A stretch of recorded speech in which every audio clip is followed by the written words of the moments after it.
Magandang umaga, Philippine Air Force. Para sa lagay ng taya ng panahon ngayong umaga ng linggo, ika-14 ng Setyembre, taong kasalukuyan. Meron tayong dalawang weather system na nakakaapekto sa loob ng ating Philippine Area of Responsibility. Ang low pressure area na namataan kaninang madaling araw ng alas 3 over the vicinity of Castilla, Sorsogon ay mababa ang tsansa na ma-develop o maging isang ganap na bagyo sa loob ng 24 oras. Easterlies or yung mainit na hangin na nanggagaling sa karagatang Pasipiko ang siya naman makakaapekto sa Northern Luzon.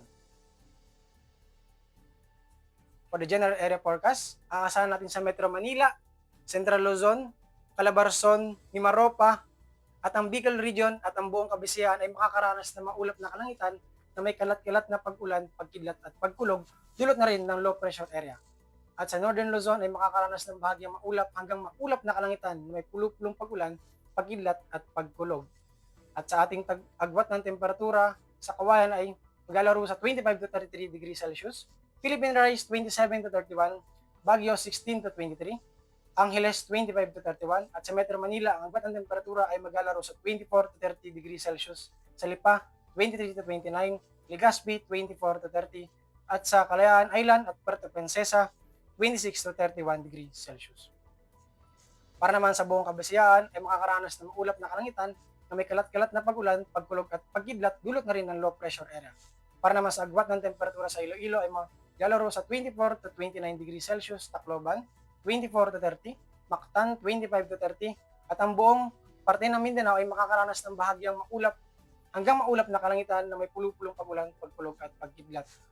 Ngunit hindi na rin natin inaalis yung mga posibilidad na mag-ulan lalo na sa dakong hapon at gabi, dulot na rin ng localized thunderstorm. Para naman sa laro ng temperatura sa Cagayan de Oro, 24 to 31 degrees Celsius, sa Davao, 24 to 32 degrees Celsius, at sa Zamboanga ay 25 to 31.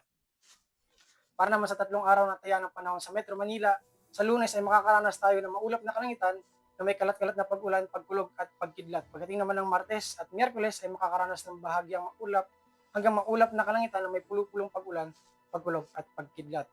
Pati na rin sa Cavite, sa Angeles, sa Lipa, at pagdating sa Puerto Princesa, simula sa Lunes hanggang Miyerkules ay makakaranas ng maulap na kalangitan, may kalat-kalat na pag-ulan, pagkulog at pagkidlat.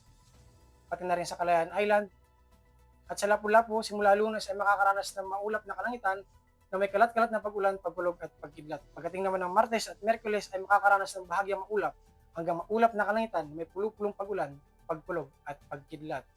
Pati na rin sa Zamboanga at sa Davao, simula Lunes hanggang Miyerkules ay makakaranas ng bahagyang maulap hanggang maulap na kalangitan, may pulupulong pag-ulan, pagkulog at pagkidlat.